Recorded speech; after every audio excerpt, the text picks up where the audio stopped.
మీరు పంపించారు, అదే నేను చెబుతున్నా, అందుకనే అదే చెప్పండి అంటున్నా.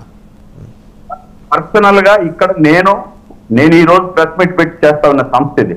ఇప్పుడు ఇది ఎట్లుందంటే అంటే తోక ఒక రెడ్డి అని ఉంటే ఎవడి పుట్టుక గురించైనా మాట్లాడుకోవచ్చు అనేంత దౌర్భాగ్యంగా అది ఎవడైనా కావచ్చు, ఆడికి సబ్జెక్ట్ ఉందా లేదా అనేది అనవసరం. తోక ఒకటి రెడ్డి అని ఉంటే ఎవడి పుట్టుక గురించైనా మాట్లాడితే మీరు ఆపాలి కదండి, మీరు ఆపాలి కదా, మీరు ఆపాలి కదా. నేను సబ్జెక్ట్ నేను ఎవరి గురించి అని మాట్లాడాను, నేను చెప్తున్నాను ఇక్కడ.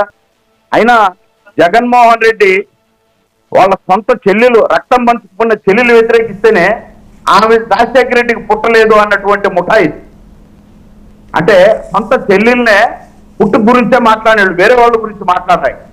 నేను అడిగింది ఏంటి, 15,000 కోట్లు మీరు బడ్జెట్ చూపించారు, 75,000 కోట్లు 75,000 కోట్లు అయింది, ఎక్కడికి పోయింది? మీరు 15 కోట్ల లెక్కన 75 కోట్లు ఏమైంది, బీసీలకి ఏం చేశారని అడిగా. కార్పొరేషన్లు ఇచ్చినారు, వాళ్ళకు విధులేంది నిధులేంది, జీబుకి స్టిక్కర్ గరిపించుకొని తప్ప కుర్చీ కూడా లేదు అని అడిగా. అంటే మీ ఇష్టం, ఇందాక ఆయన చెప్పాడు కదా కాంగ్రెస్ సోదరుడు, అంటే రెడ్డి అంటే ఆ పని అయిపోద్ది, బీసీకి ఎవరు పని చేస్తాడండి అంటున్నాడు. ఈ ఆవేదనే కదా నేను వెలుగుచ్చింది.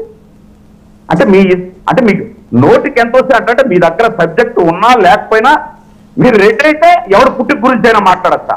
నేను అందుకే చెప్తున్నా డైరెక్ట్ జగన్మోహన్ రెడ్డి గారికి, నువ్వు చొక్కా మడుతూ అన్నావు, చొక్కా కాదు పంచ చాప దిండు అన్ని మడిచి పెట్టుకో, ఎక్కడికి పోవాలో అక్కడ పంపిస్తారు ప్రజలు.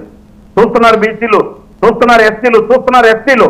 మీరు చొక్కా మడిచినంత మాత్రాన కింద పంచ ప్యాంటు ఓడదీసి మిమ్మల్ని ఎక్కడ కూర్చోబెట్టాలో అక్కడ కూర్చోబెడతారు. రేపు మీరు ఎక్కడి నుంచి వచ్చారో, ఎక్కడి నుంచి 10 సంవత్సరాల నుంచి మీరు ఏ బెయిల్ మీద అయితే ఉన్నారో అవన్నీ తీసి మడిచి అన్ని మడిచి మీరు దాంతో పాటు చొక్కాతో కాదు ఒక దుప్పటి చాప దిండు కూడా మడుచుకొని రెడీగా చేసుకోవాలని చెప్పి మొత్తం అందరి బీసీలు ఎస్సీలు ఎస్సీ సమాజం ఎదురు చూస్తుందని చెప్తున్నా.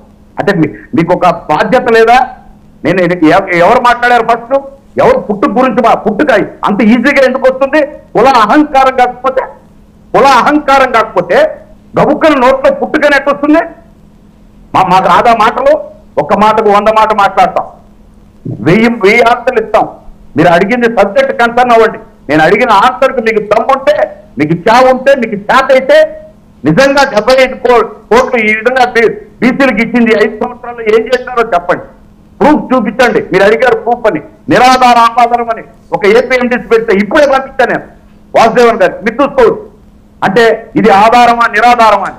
ఈరోజు మేము అక్కడ పోయి ప్రెస్ మీట్ చేసి ఆ ఏపీఎండీసీ కూడా వెళ్ళిపోతున్నాం. నా ఊర్లో జరిగే సమస్య మీరు కూర్చునేసి ఊరికే పొద్దునే టీవీకి పిలిచారని వచ్చి వీళ్ళు పుట్టుకింతే వీళ్ళు ఇంతే మాట్లాడితే మేము మాట్లాడతాం, మేము నిజాలతో మాట్లాడతాం.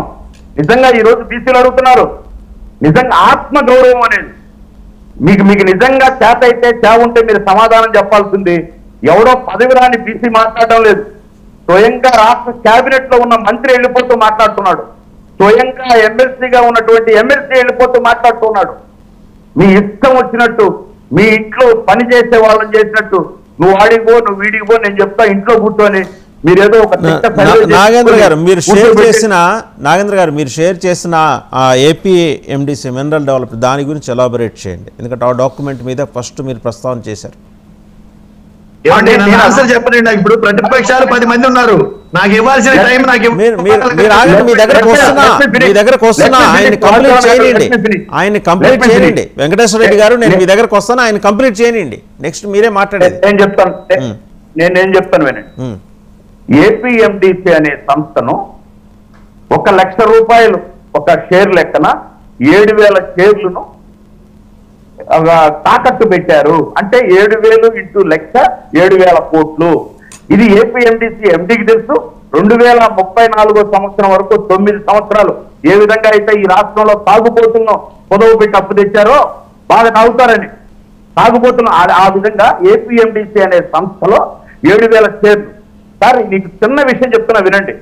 ఇదే ఏపీఎండిసిలో మధ్యప్రదేశ్ లో సిరివేరి ప్రాంతంలో ఉన్నటువంటి బొగ్గు గనుల్లో 75% అదానికి 2,500కే కొంటామని చెప్పి 2,500కి ఇచ్చేటట్టు ఒప్పందం కుదుర్చుకున్నారు. దీంట్లో మిగతా 25% స్మాల్ స్కేల్ ఇండస్ట్రీస్ కు 4,500 5,000 ఇస్తున్నారు. తేడా చూడండి. వాళ్ళకు ఒప్పందం కుదిరిపోయింది. అలాగే ఇప్పుడు ఇక్కడ రైల్వే కోర్టులో ఉన్నటువంటి ఏపీఎండిసిని కొలువబెట్టి 7,000 కోట్లు తెచ్చారు. ఇప్పుడు నేను అడిగేది ఏంటంటే ఏపీఎండిసి ఎండిని, ఈ రాష్ట్ర ముఖ్యమంత్రిని జగన్మోహన్ రెడ్డిని మీరు ఆ తాకట్టు పెట్టిన ప్రైవేట్ వ్యక్తి ఎవరో తెలియదు, ఆ లోపు పెరుమాళ్ళు తెలుసు. అది కదా మేము అడుగుతున్నాం. అరే నాయన, ఆ తాకట్టు పెట్టుకున్న వ్యక్తి ఎవరు, ప్రైవేట్ వ్యక్తికి తాకట్టు పెట్టారు, ఆ ప్రైవేట్ వ్యక్తి ఎవరు అని అడుగుతున్నాం. ఇన్ని డీటెయిల్స్ ఇన్ని మేము బాండ్లతో సహా ఇస్తే మీరు నిరాధారమైన ఆరోపణలు చేస్తున్నారు. ఎన్ని రోజులు చెప్తారు? అది పాడిండే పాట పాడిస్తున్నారు. వాస్తవాలను కళ్ళ ముందు ఉంచుతూ ఉంటే కూడా ఇంకా మీ దగ్గర ఆన్సర్ లేక వ్యక్తిగతంగా పుట్టుకల గురించి మాట్లాడుతూ, నేను అదే అడుగుతున్నా, చెల్లెలు పుట్టుకే మా చెల్లెలే కాదు, ఆమె రాజశేఖర రెడ్డికి పుట్టలేదు గారు, మాకు టైం ఇవ్వాలండి. వస్తున్నానండి వెంకటేశ్వర రెడ్డి గారు, లెట్ హిమ్ కంప్లీట్. ఉంది, టైం ఉంది, నేను మీతో మీరు మాట్లాడతాను. 10 మంది ప్రతిపక్షాల వాళ్ళు ఉన్నారు, ఒకరిని సమాధానం చెప్పాలి. ఆయన కంప్లీట్ చేయండి. ఇందాక అన్నెసరీ కాంట్రవర్సీలోకి వెళ్ళాం కాబట్టి అది ఆపేసా. ముందర ఆయన సబ్జెక్ట్ కన్ఫైన్ చేస్తున్నారు. సబ్జెక్ట్ మాట్లాడండి. మీ దగ్గరకు వస్తా, నేను మీ దగ్గరకు వస్తా. Wait for a couple of minutes. Nagendra గారు కంప్లీట్ చేయండి. నాగేంద్ర గారు సార్ వినిపిస్తుంది సార్? వినిపిస్తుంది, చెప్పండి.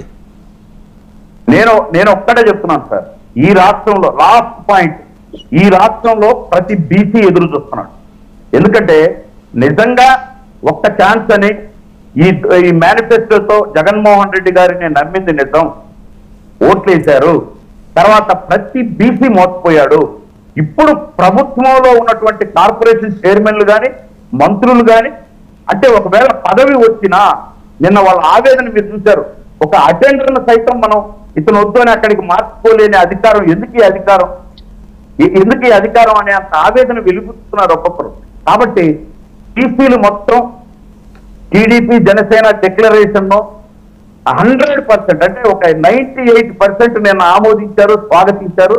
రేపు ఈ ఎన్నికల్లో బుద్ధి చెప్తారు ఈ ప్రభుత్వానికి అనేది రైట్. వెంకటేశ్వర రెడ్డి గారు మాట్లాడండి, మీరు మాట్లాడండి. మీకు కూడా ఆ డాక్యుమెంట్ షేర్ చేశాను వెంకటేశ్వర రెడ్డి గారు.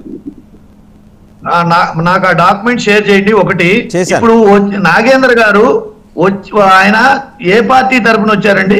జనసేన సెక్రటరీ, రాష్ట్ర కార్యదర్శి, అధికార ప్రతినిధి వారు. ఓకే, జనసేన